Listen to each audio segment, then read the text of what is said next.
Okay. Wait.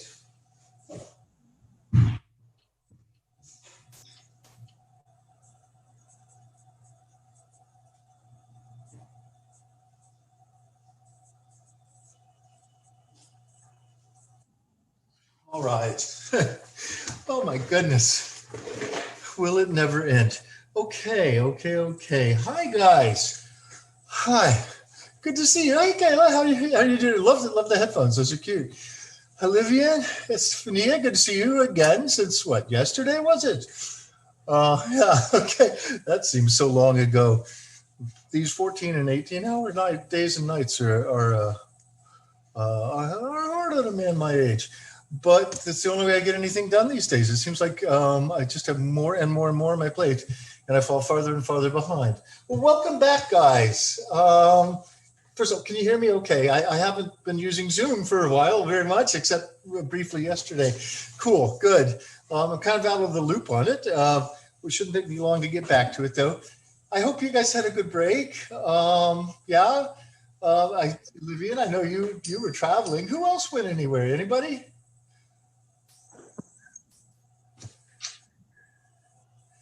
No, nothing to speak of. I was here. I was right here the whole time. Not that I'm complaining. It was productive in some ways, but unfortunately not towards the things that most involve you guys. I got a little bit of work done in advance for today's class about the day I saw you guys last, and I'm awfully grateful for that because otherwise I'd have little to show you today at all because I got caught up, and I don't want to go into a bunch of detail, but um, for one thing, I think I mentioned that there was a grant that we had applied for. Well, that came to us, and so that's good. That's good news. But what that means is immediately there's another project that has to be dealt with and involves a bunch of paperwork. And who knew if you're taking money that is passing through the hands of the federal government? Apparently, there's a protocol involved. I had no idea. Yeah. So there turns out to be some work involved with that I wasn't looking for. And the journal that was foolish enough to put me as their editor has suddenly begun to turn towards publication, and that's been a lot of trouble. And then this group that I was working with over the summer last year in the Chinese organization called the Sinological Development Fund, they they were also foolish, and they put me on their editorial board. Oh, what makes people think I should be an editor? I mean, yeah, I don't know. I don't run fast enough, I guess, and I get caught. I got put on their editorial board, and all of a sudden they decided they had about a week to put out a compendium of their last 5 years of work, and so that's where I've been. When I should have been, because I promised you guys, I should have been doing two things. One that I did promise you, I think explicitly, was just get this grading backlog out of the way so that you guys knew where you were.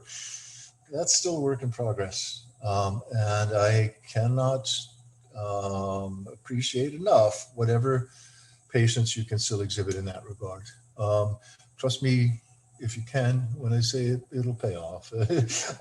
I know you'd like to have better feedback than what I've been able to give you, but I hope nobody is out there is too concerned about grades. There's no reason to be if you're doing what you can do when you can do it, and you seem to be having something like a learning experience while doing it.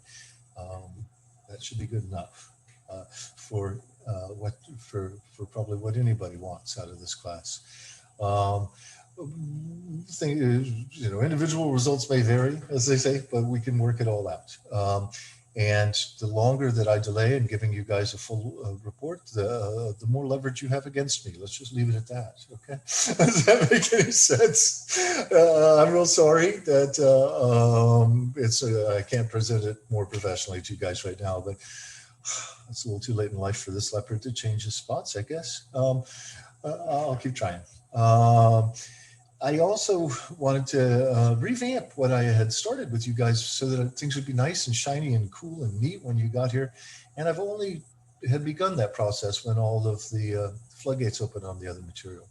And so, for instance, you may remember that when we were leaving, there was this clunky attempt on my part to get you guys to work together in groups in a way wherein you would take some notes and work through a text, or in that case, I believe it was just some slides, but the slides contained text from the Tao Te Ching, and ask you to think about it. What was the purpose? This is a recap for anybody who's out there who doesn't know what's going on. I don't have an agenda for you today, so here's the agenda. I wish I could write it out for you. I'm going to get the whiteboard operating soon, once I figure out how. And then I'll be able to write this stuff down on the fly and not have to spend time typing it when I should be doing other things like talking to you guys. Anyway, here's the agenda. Touch base, welcome you back, explain why I'm deficient when it comes to some of the things I said I would do. Make sure that everybody's comfortable about where we are and where we're going forward and how we're going to get there. That's something that we'll have to spend a little time on, right? So that's going to be, the first third of the class. Then I'd like to, because we are transitioning, I'd like to spend at least some time with you guys, again, in a sort of a smaller group setting. I'll explain why in a minute if you like an explanation. But this time looking at the second of the great Taoist sages, the one we haven't really had a chance to talk much about or at all. One of my favorite philosophers to read, a guy named Zhaungzi, who, if you've read the chapter 2, you've seen some of his parables, I guess you call them, his little short stories, his little incidents that he goes through that I find really endearing, really amusing. And I think we're supposed to find a lot of what he does amusing. Philosophy is part seriousness and part jest, Plato said long ago, and Plato was a pretty serious guy. So if he thinks that half of philosophy can be humor, who am I to disagree, right? Zhaungzi seems to think that the whole of philosophy is humorous. Anyway, we're going to look at him a little bit, and I would like to send you guys off into smaller groups to do that, and then come back and talk to the class as a whole. So that'll be like another third in small groups, and the last third coming back to talk as a whole, and then we'll wrap up. So pretty simple agenda. See if we can stick to it, okay? But there may be some questions that stretch out things, the discussion about what we're doing and everything. And I want to give you as clear an answer as I can on all this stuff, but I also may want to postpone some things until the next class or the one after, so that we can at least get a little bit under our belts today. And why do I keep stressing this idea that you guys should work in these little groups? Well, I think it's pedagogically, I think it's a good idea. And I think it's my little blow towards making the power structure of a university classroom a little more democratic. I also think it's ever more essential that we have communication with one another in a slightly more intimate way than Zoom normally allows. Unless you're going to go into these breakout rooms, I think that's important, especially given the separation that people have had to endure for the longest time. And finally, this is the reason why I'm stressing it now, is because starting next week, there is the one big group project that I had planned for this class that we'll need to get started on. And if you're going to be working on something consistently as a group, I want to make sure that we've ironed out some of the problems right at the beginning, so that it goes a little more smoothly. So this is kind of experimentation, but it's experimentation covering material that I wanted you to learn anyway. All right? Does this make sense? Yeah? Okay, so let's touch base real quickly. Maybe I should just right now say who's out there who's got a pressing question about an assignment, due date, anything like that, because I know there must be some. Anybody? No. Okay. I saw that you moved the. Okay, good. I hoped I might hear from you. What's up, Tyler? I saw that you moved the date from the the way of the tower, or I forgot what that assignment was, but you moved it from the 22nd to the 28th, I believe. Right? Now you're talking about the page that you come to in that Yes. my text, I guess I should say. Yeah, I don't like Yes. it. In my text, they had a little page that they put in there way back in August. Was it August? No, I'm sorry. It was way back in December when they asked me what did I think my schedule was going to be. I told them my schedule and when I thought the test would be, and that's when they put in those pages saying the test will be open such and such a time. And they hadn't updated it. That's alarming. I know. Thank you for calling my attention to that. And so I wrote to them right away. And it looks so what you're telling me is it looks like that has been changed. So does that still work for you guys to have the test? I know it seems like we maybe at this point, who can remember where we were before spring break even started? But we have stretched out the Taoism thing that we were working on to give us a little more time into this week. And I'd like to wrap it up this week, though, with the test on chapter 3 of our text. Does that still seem okay to you guys? Is a test this weekend on chapter 3 so we can say, let's put it behind us and we don't have to go back to that anytime soon and move forward? Tyler, is that all right with you? Yeah, that's fine with us. Okay, awesome. Well, then, I'm confused. Anybody else out there got a problem? Is it a test or a quiz? What is it just like the normal ones we usually have? It's the same thing. It's an end of chapter little thing. It's that thing that at most, I think by this point, I think most of you guys realize all you really have to do is pay attention as you're going through the text, and you'll know all the correct answers for the most part that are there. If you don't, that's probably because there's been a mistake at the other end, at the publishing end or at the writer's end, not at your end, right? Because that's the only thing that I can feel confident giving you a multiple choice test on is the simple content that I want to make sure you've had exposure to. So you should know pretty much what you're getting into at that point. If you're consistently having difficulty still, I wish you would come talk to me personally. We can set up a Zoom session. That would be the best way to talk about that stuff. I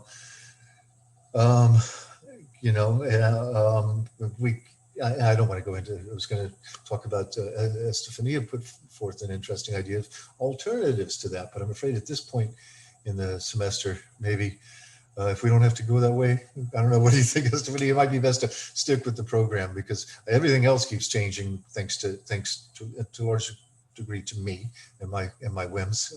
I don't really necessarily want to be throwing out the tests at this point, but if it's okay, we'll just go with the tests as they are. They serve a certain function. They help to enforce the content that I was hoping you'd learn from reading the chapter. And then they also say goodbye to that stuff. I hope not forever, because I hope that somewhere along the way you guys are finding things in this class that are keepers for you. They won't be the same for everybody. And it may be that there won't be anything for some people that you want to look back on fondly. But I hope some of you will say, you know what, I hadn't really thought about X before or taken it this way before. And now I think I'll think of that from time to time. That's the height of my aspiration in a class like this, is to give you guys something that may be useful and amusing to you somewhere down the road. Might make your life a little better. It's made my life better. Okay, that's it. I guess we can make more interesting stories for the administration and your parents and all that stuff, but that's honestly what it is. Okay,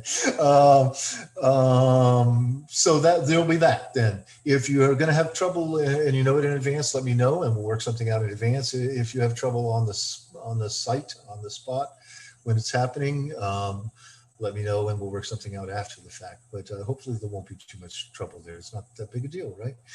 What's more interesting, and I wish I had some data to back me up. I know it's there for me if I only had the chance to look at it. I'd like to know how the Taoist exercises have gone or are going with you guys. Because remember, that got also kind of stretched out. I was hoping that you'd be able to give ideally 7 days to the project of trying to think about your diet, maybe not change it so much, but think about it and tinker with it, and your moral outlook on things, and your exercise and meditation, if any, and try and bend a little bit in the direction of what you think of as the Taoist ideas that we're learning. And So we stretched that out so that you wouldn't have to do them all at once, but you'd be able to get them done sometime, hopefully by the end of this week. Is there anybody who's completed all that and happy with it and wants to talk about it? Or do I have to just wait and read and see? It'll be like Christmas. I get to unwrap these one by one. Okay. I really do look forward to those. I think that maybe I should start back with the stuff from weeks ago to grade, but I know myself. I know that's the first thing I'm going to look at. That's the most interesting stuff to me. Yeah. Who's there? David? What's up? I think David's, can you Oh, hear me? just, okay, cool. Well, if you need anything, just, stop me. Use a thumbs up or something, or finger. They should have that one on here. Okay, so if you haven't finished that, there's no time like today or tomorrow to try a few days even. Would be helpful. And just let me know what you think about it. Again, we're going to do the same thing, and it's going to be starting soon. In fact, we already had it sort of set for this week. So maybe Thursday, next time we meet, we could say a very few words. We want to spend some time on the material. Say very few words about the project, which of course has also been delayed. It can't be due until the end of next week, given everything else we've got. So your Confucian experiment is about to start. Your Taoist one, in some cases, having just about finished. All right. I think some of you will be glad to know that the Confucian experiment does not seem to require any attention to diet or even particularly to exercise. It's more geared towards the sort of stuff you guys are already kind of pushed into doing, studying and thinking about what you read and are learning. And I like to stress the other side of the equation of learning in Confucianism. There is a lot of book learning traditionally associated with that school of thought in China, and rightly so, because there's no such thing as Confucianism originally in China anyway.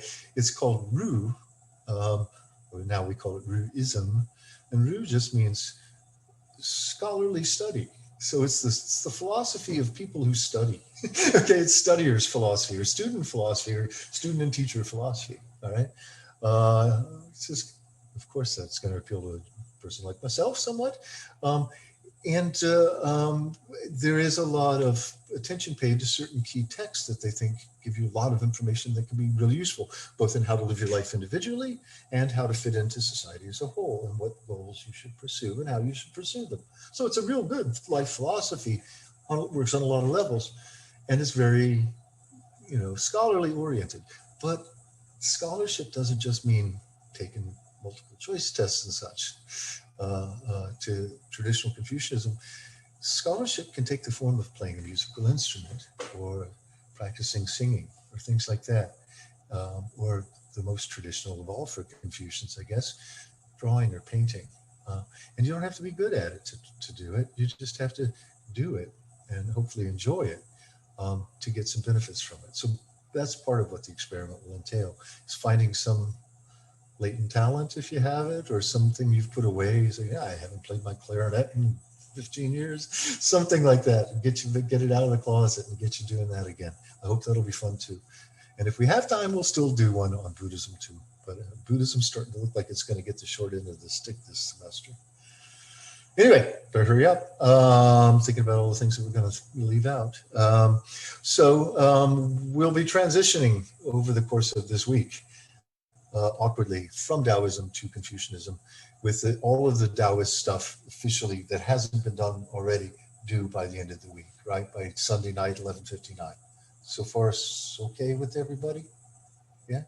Okay. And if you have any questions, just shoot me an email. I will try and get back to you. I will get back to you eventually. Or come see me during office hours. I'll be there tomorrow, 10 to 12, right? Okay. So I'm already on this page. We were listening to a little music where we would be in Confucianism. But I just wanted to call it up so you could see it real quickly in case you haven't. It's right here. You see this, all this stuff in red and green. I think it sent this to you as a screenshot. I don't know if you could make it out. This is stuff has been pushed back. The only thing that is new that is this week is this little thing called a little exercise in Tufu, and we will talk about that and maybe play around with it on Thursday. So I'd like to defer questions on that until then, if that's okay. If you, unless you're real worried, oh my God, this looks like it's going to be impossible. It's not. It's going to be like our little frog in a pond exercise, right? It's a Chinese version of that. Yeah. Hopefully you'll enjoy it, and don't put don't put yourself through any stress about it, and we can play around with it on Thursday, if that's okay. That's the only new thing, so that you can be finishing up the other stuff, except for what we'll be doing in class. And today, I really think maybe will be my last shot to bring in Zhaungzi. So I wanted to do it, and I wanted to do it as a group thing. I hope I have all the pieces in place. So I'm going to stop for a minute, take a breath, wait and see if anybody has anything they want to ask me or anything you want to say. I don't do that nearly enough, do I? Sorry about that. I get so hyper. God, sorry. I was just thinking about my poor wife and how much she has to endure being around me. Anyway, must be annoying.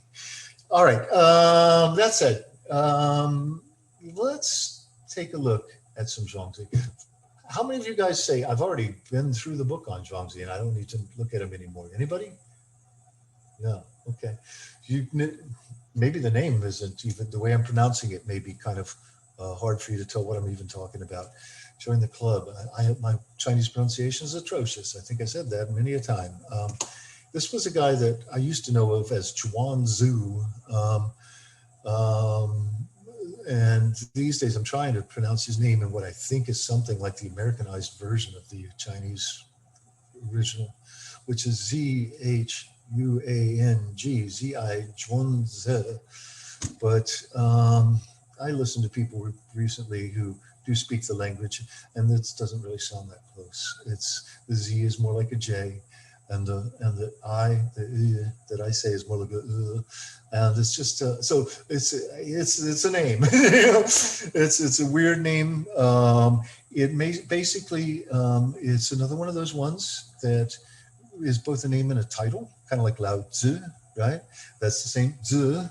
It's just spelled differently in this case, and so it's not so much that there's a guy named Zhuangzi even, but that there was a guy named Zhuang, and he became a master in the minds of those who liked his work.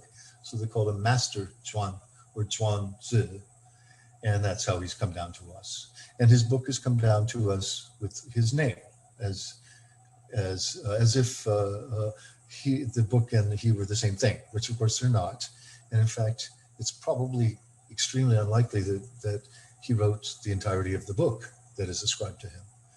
Just like last time, remember how weird it might have seemed. It's like, so we're going to learn all about Lao Tzu, who may never have existed. And if so, didn't do what they say he did. Well, here's Zhuangzi, the same. He did exist, though. We even have pretty good dates on him. We don't know much about him outside of what it turns out has been found by reading his text carefully and speculating which parts must be autobiographical and which parts aren't, which I think is actually a little dicier than maybe it might be in other people's cases, because he is such a jokester. I mean, he makes stuff up for the sake of effect, I think. There may be illusions that, I'm sure there are illusions aplenty that outsiders such as ourselves, and forgive me if I include you guys in that category, people who didn't hang out with this dude back in the 2nd century BCE or whatever, there may be people who don't catch his illusions at all, and so think he's speaking and making stuff up and speaking in strange riddles and whatnot, when he's actually being very direct and straightforward for his time and place. But most of it's not that. Most of it's because he's a fantasist. He's trying to engage us, I think, in thinking along with him, and maybe sometimes thinking against him, thinking outside of his parameters, so that we'll get outside of our own, and in ways to make us question and wonder about the world that we're inhabiting. Wonder being not just for him, but for so many people,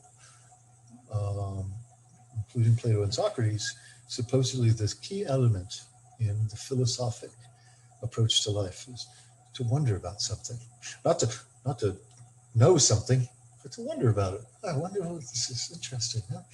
That is what Zhaungzi wants us to do, I think. And I think he'd also like us to do it in such a way that once we've freed ourselves through wondering, we may come to appreciate better the way that he looks at the world, and maybe side a little more than we might have otherwise with his outlook on things, if we can figure out what it actually is. If he actually has one, and he's not just always testing our limits and his own limits. Okay, so if this seems like it's kind of a game, that's good.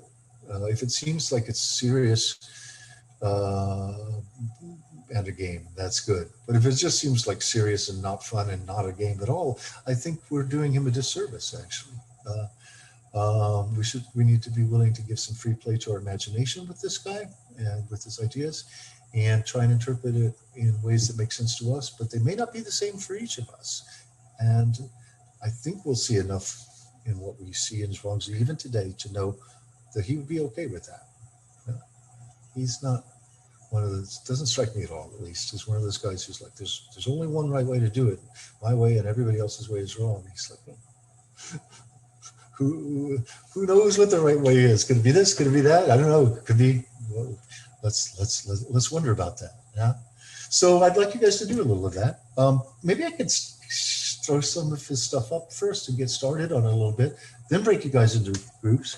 It's 11:31. Okay, I said the first third would go towards this. Now, if our class were an hour and a half, which it sometimes is, that would be about right. But it's not going to be. I need somebody to stop me here because I don't have any self-control when it comes to philosophy classes.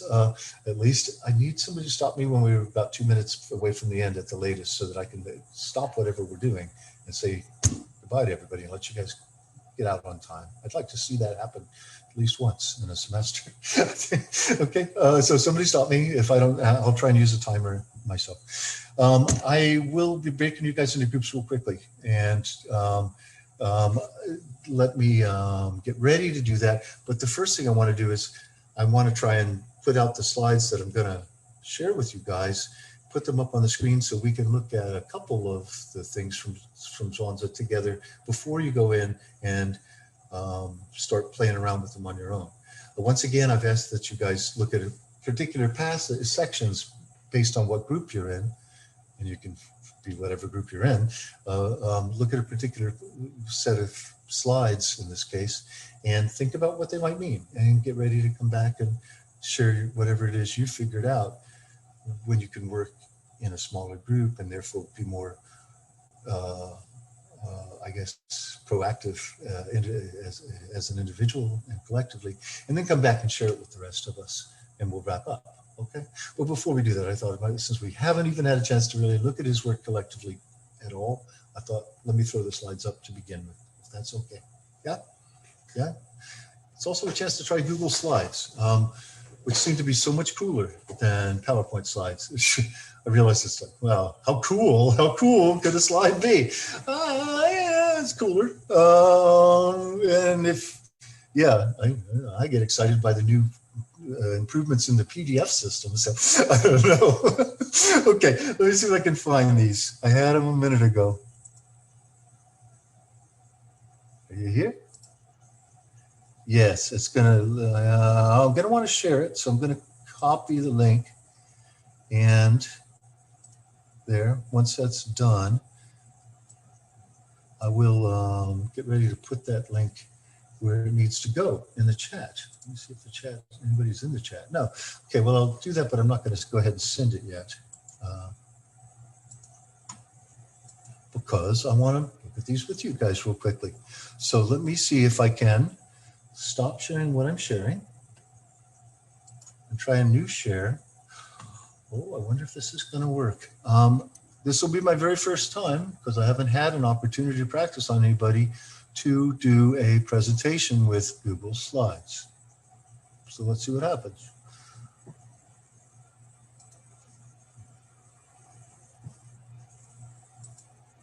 Whoops, we're still at the wrong. What do you guys see now? Do you see something that says Zhaungzi circa 365 to 290 BCE on a red background? Well, that's a start. Okay. Present.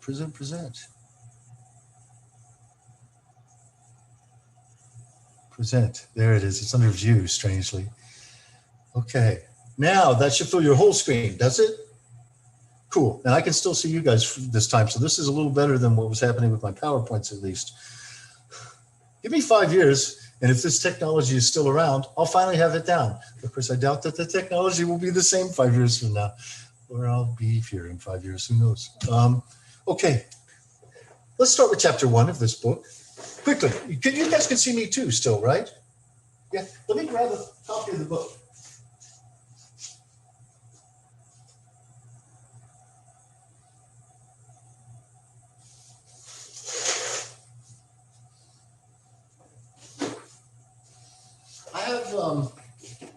I have 2 translations in hardback.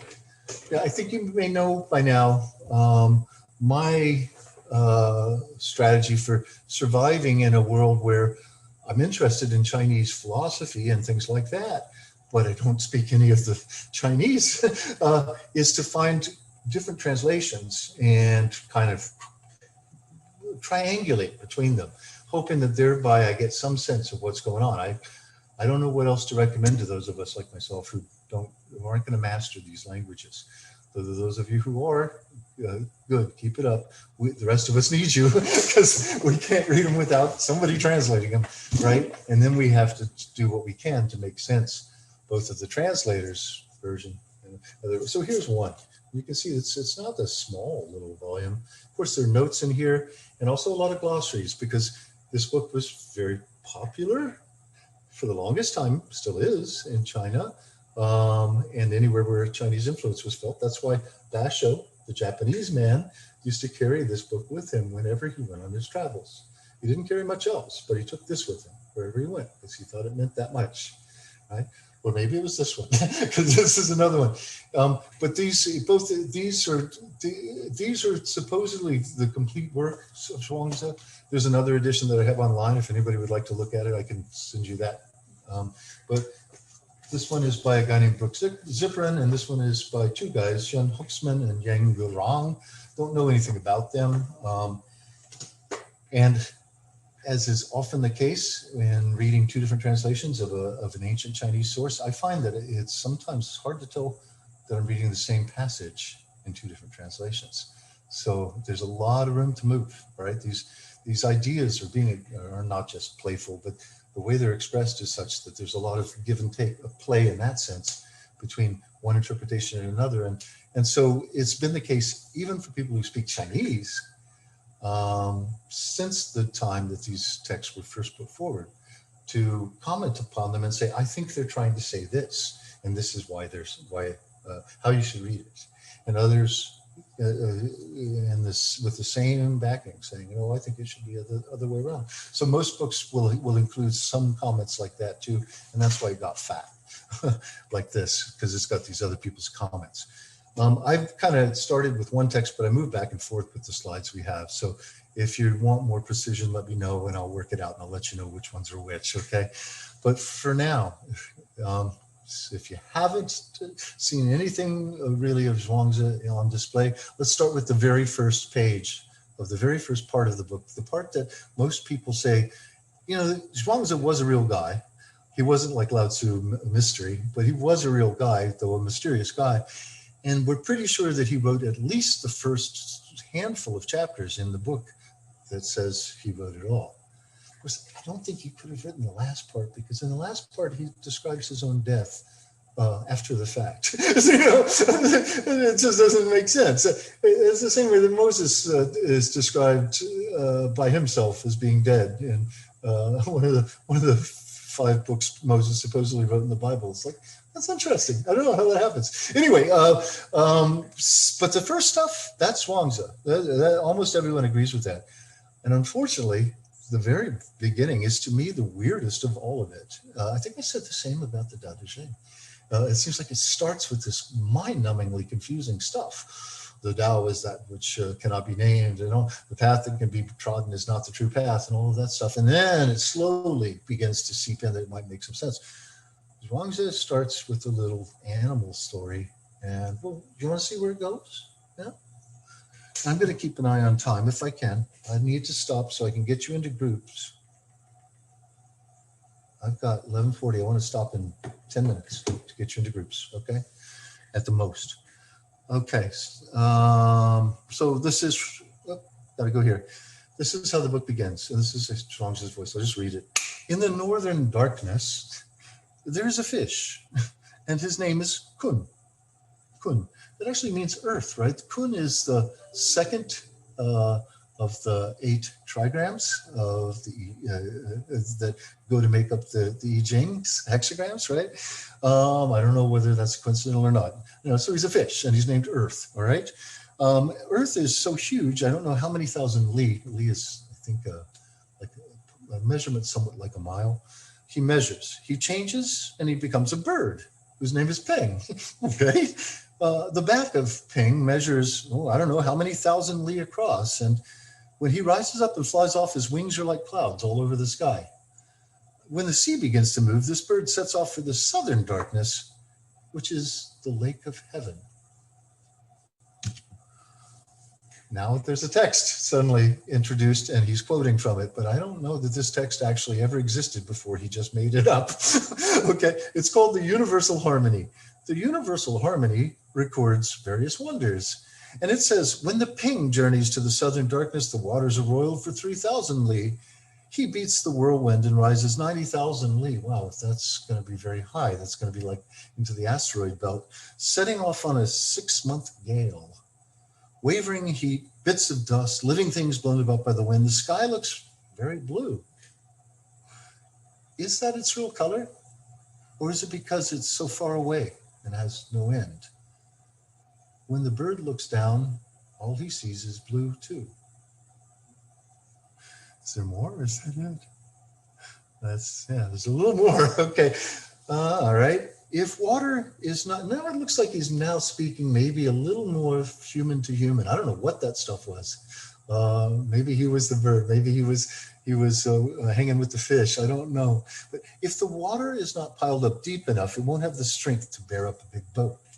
Pour a cup of water into a hollow in the floor, and bits of trash will sail on it like boats.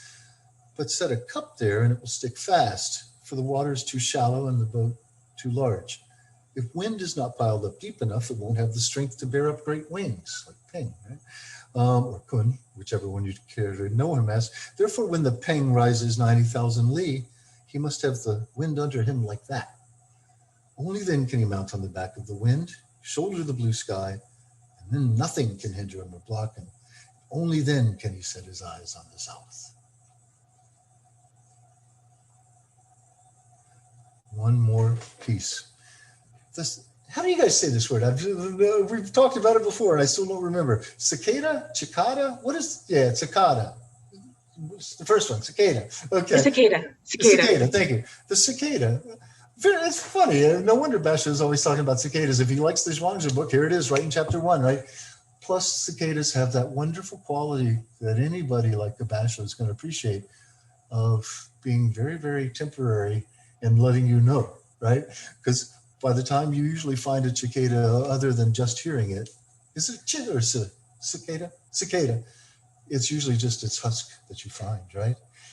It's left everything else behind and gone off to, as Basho says, it sings itself entirely away, right? Anyway, the cicada and the little dove laugh at this giant bird Peng that we've just heard about. Say, when we make an effort and fly up, we can get as far as the elm or the sapwood tree, but sometimes we don't make it and just fall down on the ground. So how is anyone going to go 90,000 li to the south? Well, if you go off to the green woods nearby, you can take along food for 3 meals and come back with your stomach as full as ever. But if you're going 100 li, you must grind your grain the night before. And if you're going 1,000 li, this bird's going, what, 9,000 li? You must start getting the provisions together 3 months in advance.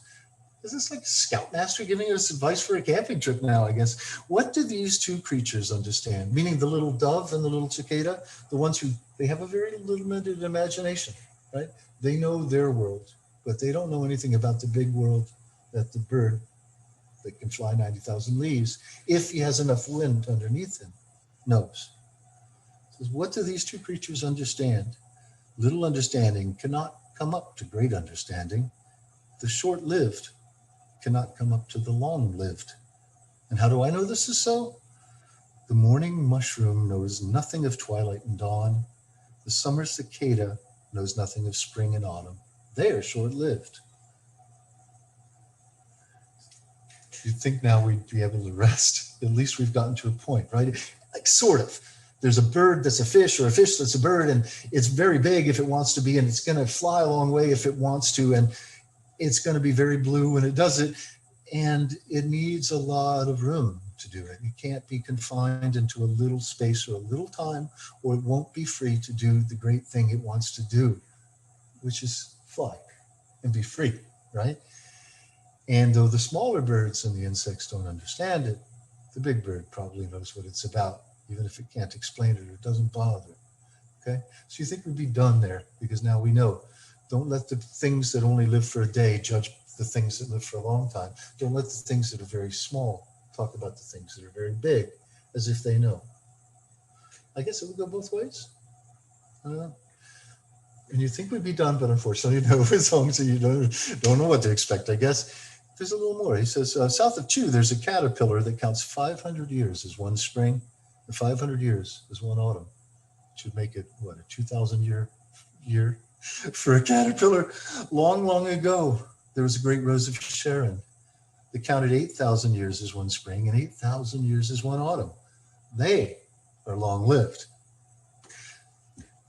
How old are those redwoods in California? Do you guys know? I think they're like 10,000 years old. Yeah. And they just keep growing in some cases. Yeah. Unless we've managed to kill them off through anthrogenetic climate change. And people are starting to loot them too and cut off their burls so they can sell them as roadside attractions. It's terrible. But have you ever been? I have. Oh, they're gorgeous, aren't they? Yeah. To me, that's like going to a cathedral. And having been to cathedrals and having been there, I think I prefer there. It's beautiful stuff. Anyway, sorry. Let's see. They are long-lived. Pengzu, who's a guy that's famously old, like our Methuselah or something, is famous today for having lived a long time, and everybody tries to ape him. Isn't it pitiful? Such is the difference between big and little. Wow. Okay, so that was a really long first page, which is also...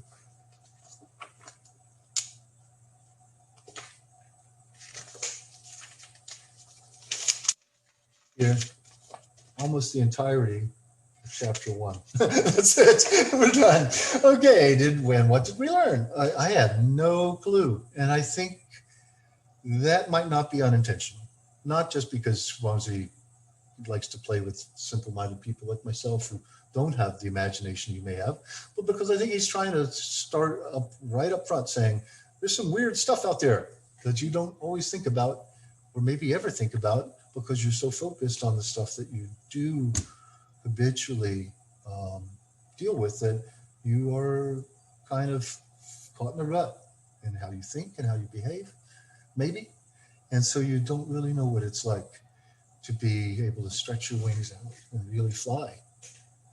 Would it be nice to do that? I'm afraid of heights. But maybe if I knew how to fly, I wouldn't be afraid of heights. I don't know. Yeah. Who's afraid of swimming? Anybody? I know a lot of folks around here, even though we have the beautiful beach, I know a lot of folks don't swim around here. No, guys good. I'm a pretty bad swimmer, but just enough to be able to keep afloat. There's a whole bunch of episodes in Zhaungzi where he goes out of his way to talk about how cool it is to swim. So the best swimmers are people that they fly in the water. It's like they don't even know they're in the water. They just go through it. And the rest of us are like, well, they're the ones who are afraid, right? The ones who don't have the freedom to just open up, spread their wings and go. maybe that's part of the message of what's going on here. I don't know. We're done? Yeah. Okay. So what now? What do we do with this? Well, that's funny. I should ask, right? Because I think the very next passage is sort of a comment on all of these other comments. It's called the stink tree. You guys know those trees of heaven? We have them around here. They're not native here, but they've been imported, and they're the ones the beautiful flowers that get so heavy. My neighbors had one that every year it would bloom to the point that it just broke itself. Its limbs would fall off, covered with flowers. It was so exuberant.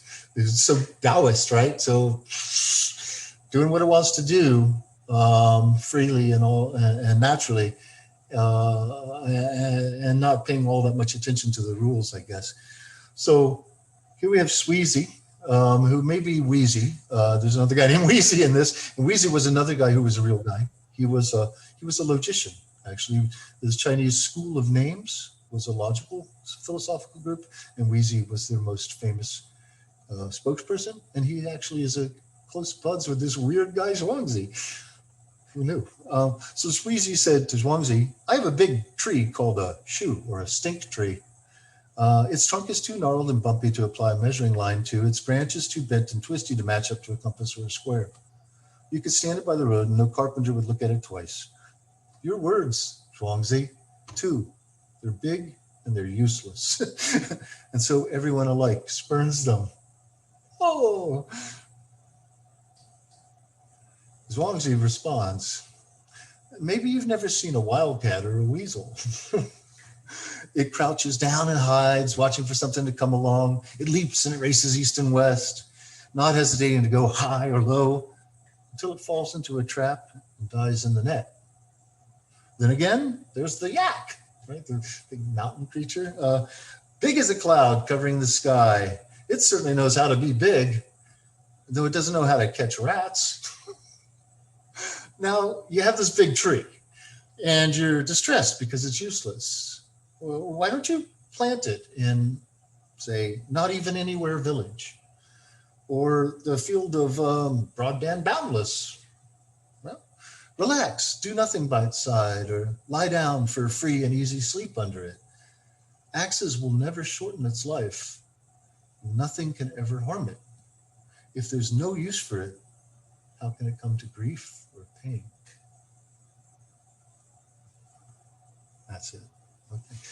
Except for maybe the most famous episode in all of Zhaungzi. If you look at it real quickly, guys, this last one. It's only one page. Once I, Zhaungzi, that's his given name, his family name, so he's like saying, yep, this is really me, dreamt that I was a butterfly floating about happily. I didn't know I was Joe. Suddenly I woke, and there it was, Joe again. I didn't know whether it was Joe dreaming he was a butterfly, or a butterfly dreaming he was Joe. Between a butterfly and Joe, there must be a difference. And this is called the transformation of things. And here ends the lesson.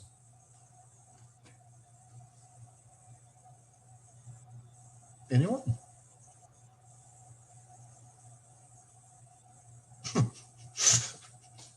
Yeah. I don't know why this is the most famous thing in Zhaungzi, but by far it is. It's the one thing that people who don't know anything else about Zhaungzi always comment on, it seems. I think it's also kind of interesting to folks like us who are, studied some Western philosophy, because here's this guy, millennia before Descartes ever comes around, who's like, how do you know that you're not actually dreaming, right? How do you know that you're not even actually not you, but just maybe say a butterfly thinking it's you? How do you know? I've always thought that, I'm sorry. No, please, Kayla.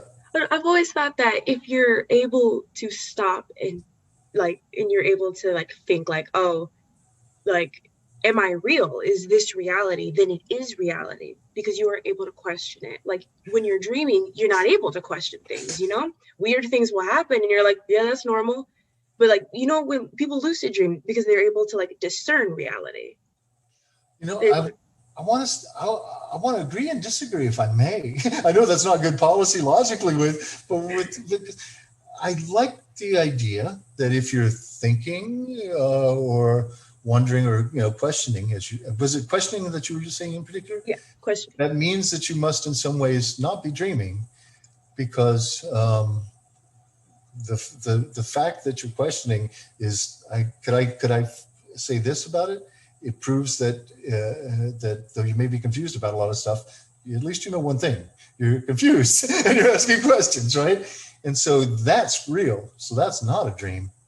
And so you kind of get out of the dream. Do I understand that part of what you were saying, or am I reading too much into it? No, yeah, that's pretty much it. Because when people like lucid dream, they're able to pick out reality. So it's the habit of So being they able to think. count your fingers, you know? So they think, right? Yeah. I mean, but in a sense, we're begging the question, right? If you say they can tell what reality is even when they're dreaming, that presupposes that we all aren't dreaming and do know what reality is. But if we were actually dreaming, our reality, or what we call reality, would actually just be the dream and not the reality. So the question still might come back, right? But only if you're gonna be a pain in the butt about it, right? Yeah. Your answer is very much like Descartes' answer, and it's probably the most famous argument in Western philosophy. If you had to pick one, it's even got a name. It's called the cogito. Very good, great, awesome. Great minds think alike. He was a great mind.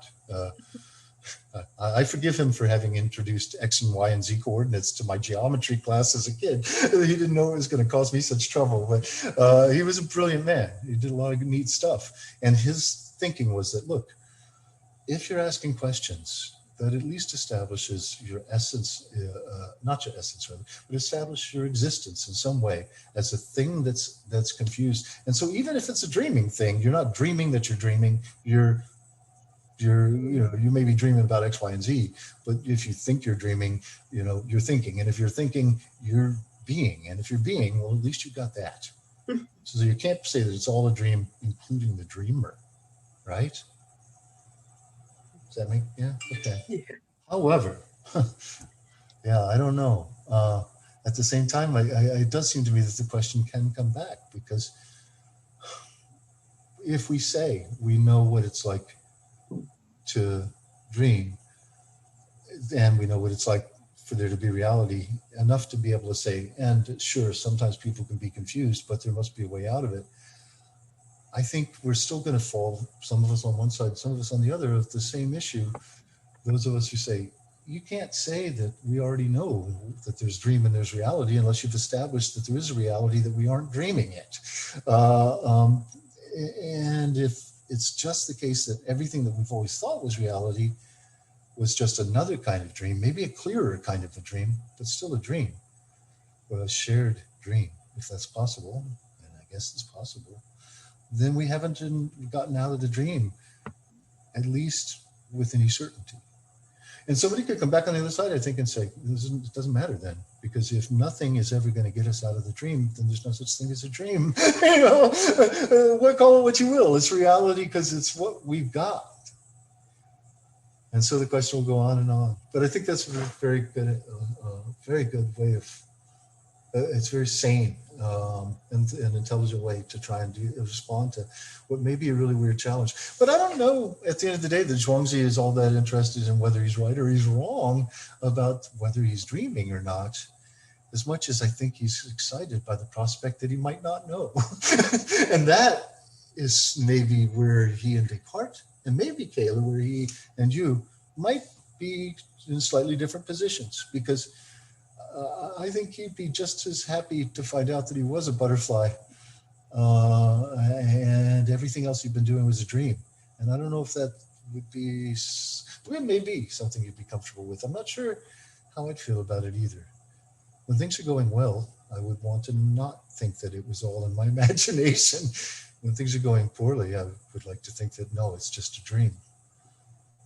But if I don't know the difference, I don't know how I ever would find out. Anyway, guys, I'm taking a lot of time. And time just is, we need to stop measuring things in terms of time if we want to get anything done. Of course, if we're going to get anything done, that presupposes we're using a measurement like time. So I guess we're screwed. What I can do now is break you guys in. You know what? Here's what I can do. I can break you into groups and have you get started on something, and then we can come back next time and benefit from what you've done. How does that sound? Instead of rushing, will that work? So first off, is everybody okay if in a minute I put you guys into groups? Yeah? And ask you to go and talk to one another about these things. Did you first, before I do that, were there problems that came up that I haven't known about, so I haven't addressed, that would now be a good thing for me to know about? I mean, when you get over there on the other side, do you find that some of the people, for instance, because I think this might happen, that are supposed to be in your group don't even actually like respond? You don't know they're there, or they don't know you're there, or is everybody all on the same page at this point? Do you know what I'm asking? I just, yeah, I'm kind of skeptical at this point too about who's actually with us and who's gone off to have a cup of coffee or something. And if they're supposed to be in your group and you're like, where are they? That could be a problem, I guess, for you. If it is, let me know. Okay, just so I'll know, because I don't want this. There's nothing punitive going on here. I just want to make sure that since we're going to be working closely together, as you guys are going to be working closely together as groups coming up for a big project, I want to make sure that it goes as smoothly as possible. That's all. So that's part of the reason for the practice.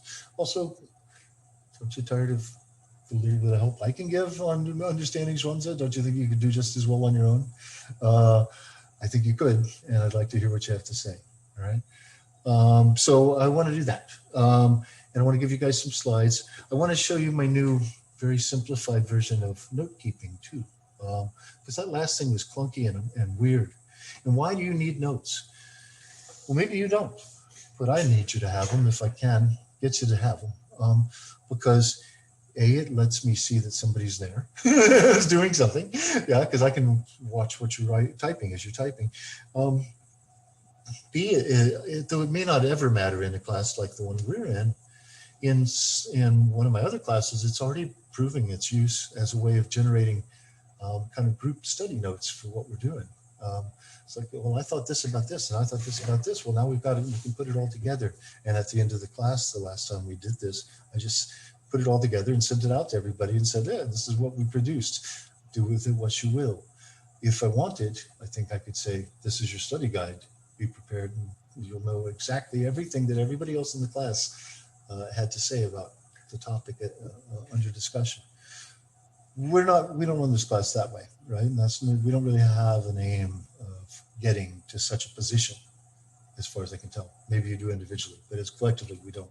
So that's not a purpose for us right now. But some of this stuff is going to be around for a while, even when we go back to face-to-face. Hey, who's gotten the vaccine? I'm sorry, I got my first shot. I guess that's good. Yeah. It was the first time I'd been out in public in about a year. It was really weird to see a bunch of other human beings up close. I didn't know how to react. It's going to take a while. Yeah.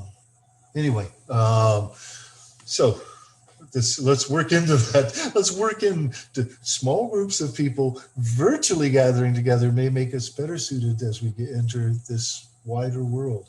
Those of us who haven't yet. And those of you who have, well, I still need another shot, so stay away for a while, okay?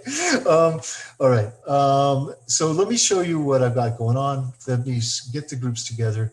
We'll send you guys out with some things to look at, and we'll let you work, and I will be able to look and see what you're doing, and I'll be able to chime in if I want in writing with what you're doing, but I won't have to intervene and interfere with your group dynamic unless you ask me to come in. Then I'll do that, okay? And I'll give you each some slides to look at. And what am I asking you to do? Well, what did I just do? I read some stuff aloud. I recommend it because it makes it a lot easier. You have to pick a way to understand the sentences, and you're not sure you're going to pick the right way.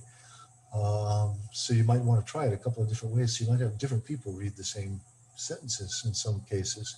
But you try different ways of reading it until it begins to sound like something like supposed to make some kind of sense. And you say, what sense could it make? And maybe sum it up in your own terms. And that would be a lot.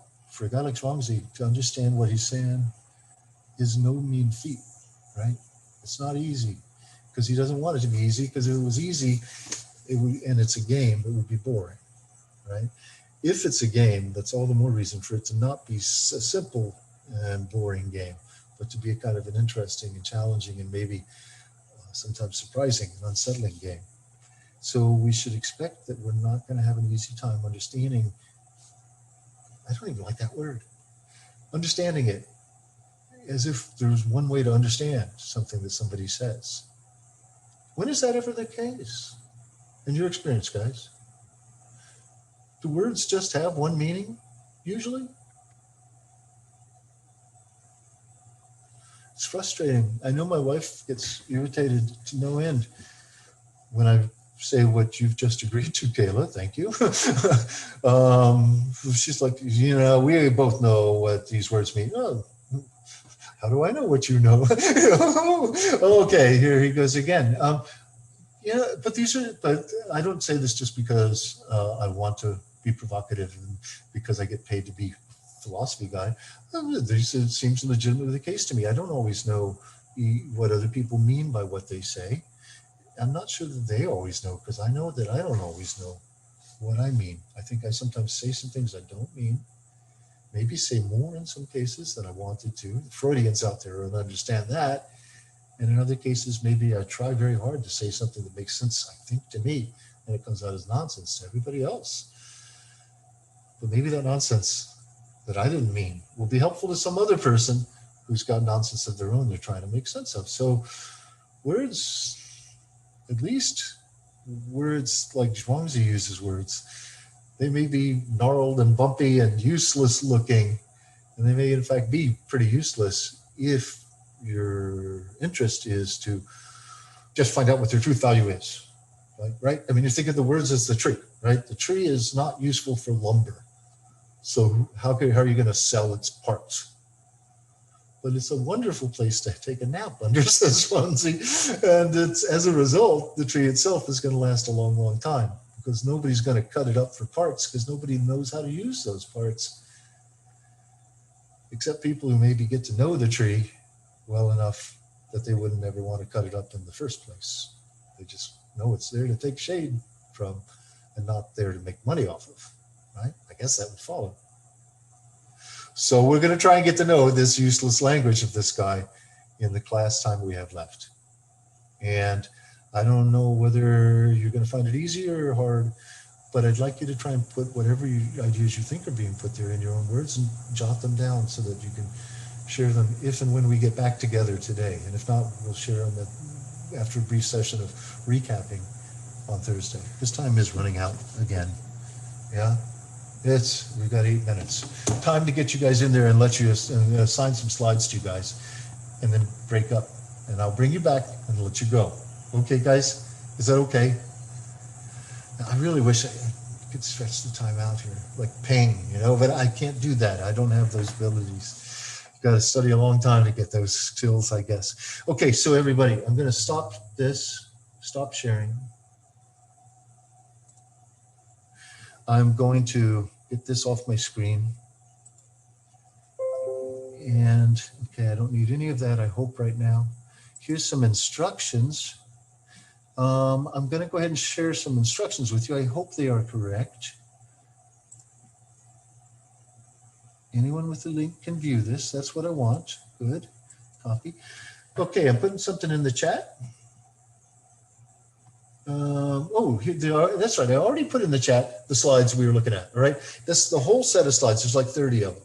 I don't know how many we went through, like 4 of them. And it took a long time, right? So that's why we're breaking them up. You don't have to look at all of them. You'll be in a group and you'll look at the ones that your group is supposed to look at and try and talk about them. You'll only have a few minutes today. We'll start class that way next time. Okay, this has obviously got to be a 2-part thing. And so Zhaungzi it is for this week, I guess. Maybe we'll get to look a little forward at the end of the next class towards Confucianism. But if we don't do any more than Zhaungzi, can I resend the link? I sure can. In fact, I don't think I've sent it yet. There it is. Now it should come here. It's blue. It turned blue when I did that. Yeah? Somebody, you click on that, do you get that PowerPoint? You get the slide set from Google? Cool. Okay. Now let's try this. These are instructions.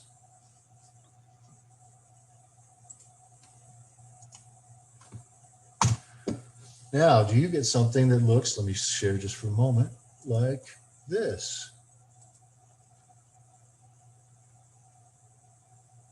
Yeah. Okay. After you've entered a room, find the corresponding slide in your note-keeper slides. Okay. What is that? All right. Let me show you again what that looks like. Where did it go? Yeah. Gonna one more sharing. Gosh, I've forgotten how to do all this stuff. New share. There is this.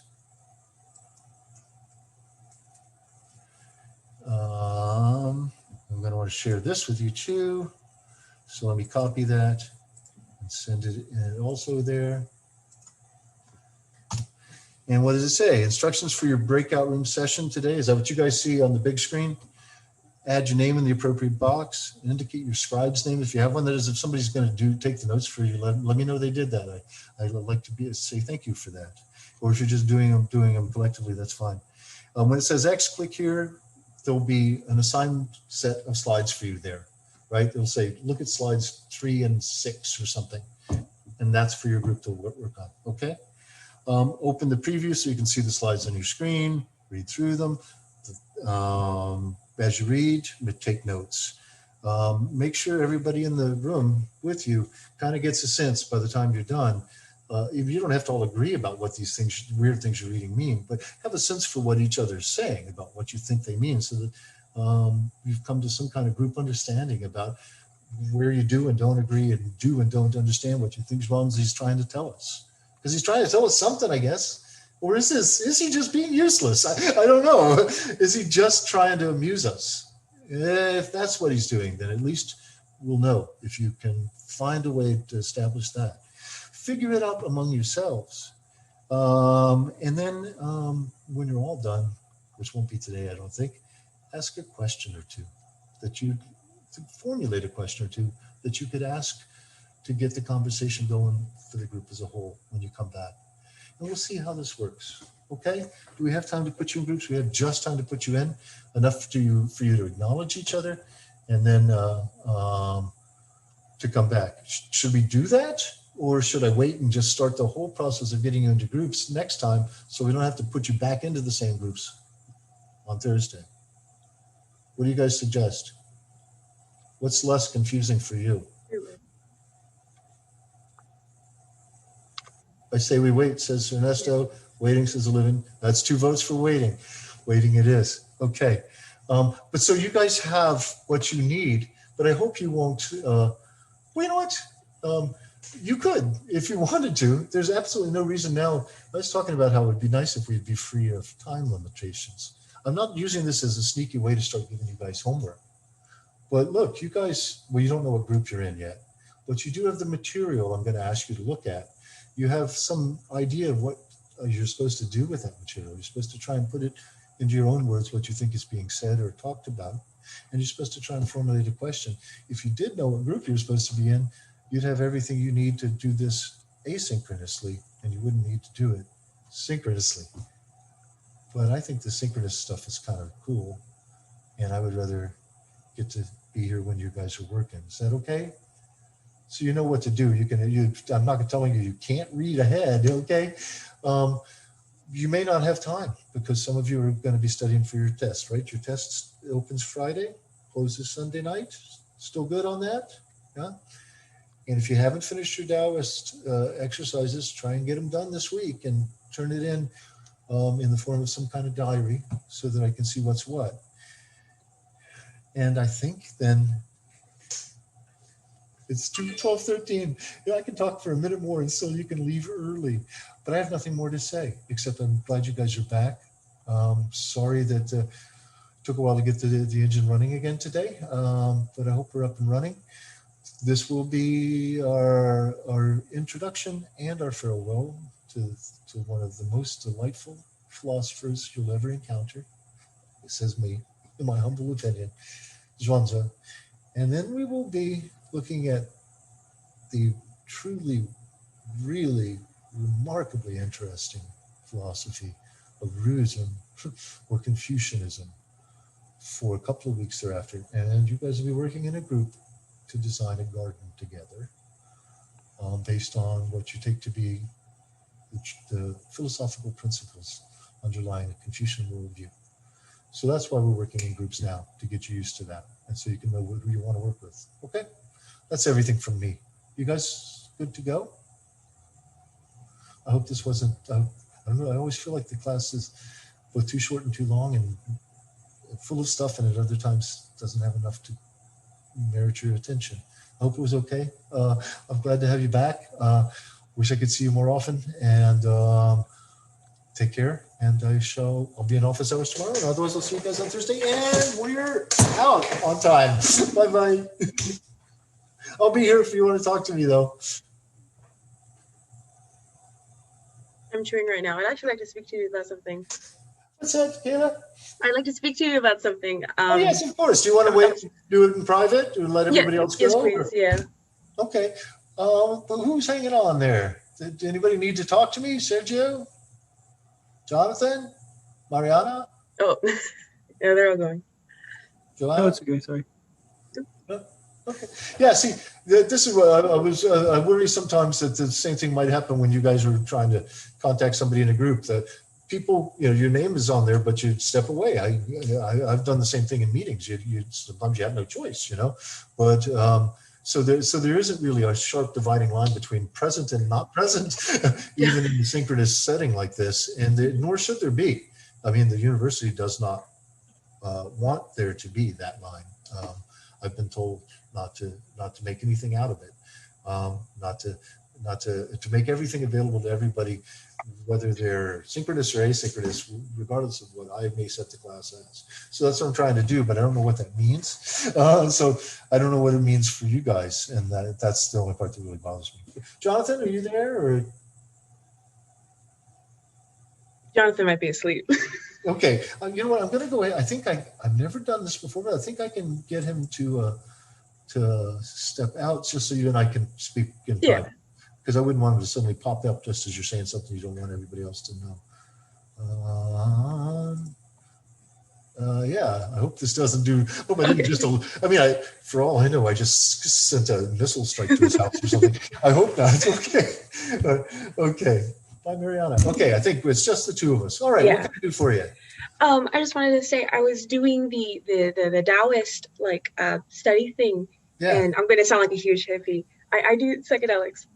Okay. And so I thought it'd be great to start that off with a psychedelic trip. Oh, okay. And I'm already very pretty much I don't buy my chocolate from major stores because the slave labor for everything that goes into it. I buy from a local RGV place that actually produces their own chocolate. Oh, you're gonna have to, before we go, you're gonna have to tell me about that, because I don't know where that is. I think it's in Mission. Let me look it up. I am a sucker for chocolate, but I'm also a kind of not fond of child slavery either. It is. Oh, here. I'm going to drop the link for them in the chat. Oh, I had the pleasure of actually visiting a few months ago, because they have it's small chocolate factory. Is it like Willy Wonka or?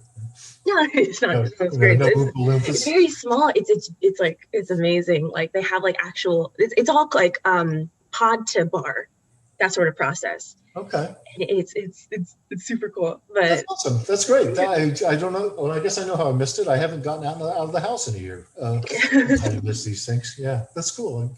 But taking that sort of those psychedelic experiences with the Taoist living. I've actually picked up Tai Chi in the mornings. Oh, awesome. Awesome. Great. Yeah. I'm just very excited to get everything down and to share it with you. I just wanted to say that.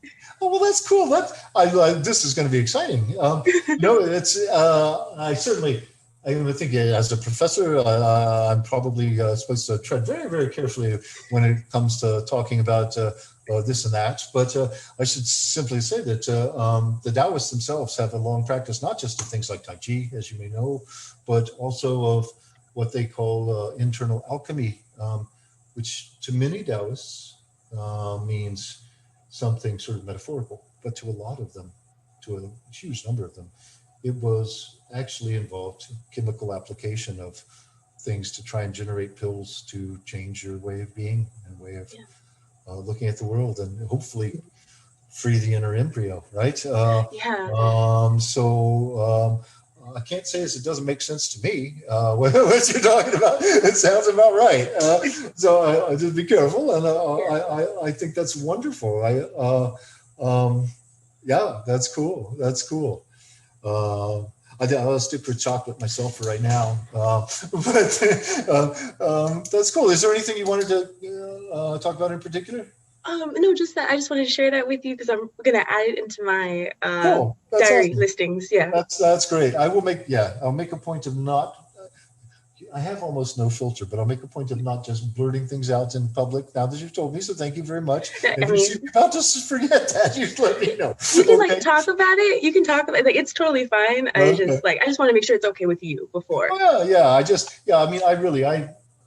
But what's okay with me isn't always okay with other people, you know. You can only go so far by saying, I didn't mean anything by it, but I just embarrassed you or I offended you or whatever. I don't want to do that. And I know that I have a tendency to do it only because I don't think about that as a possibility as often as I otherwise might, which is good because I don't want to have to carry a lot of heavy baggage and always be worrying about, I don't want to step on anybody's toes. So thank you for your circumspection, but also thank you very much for your openness. You're willing to talk to me about something like that. I appreciate that a lot. Yeah. If there's ever anything I could do to help you out, you let me know. All right. All right. Thank you so much for today. Sounds like you got it under control. Yeah, I'm all good. Yeah. I'm experienced. Okay. Awesome. All right. See you. All right, thank you. Good. Yeah. You take care. And all right, you too. Bye-bye. We'll see you Thursday. Yeah. You see you Thursday. Cool. Okay. Good. Thanks. Bye-bye.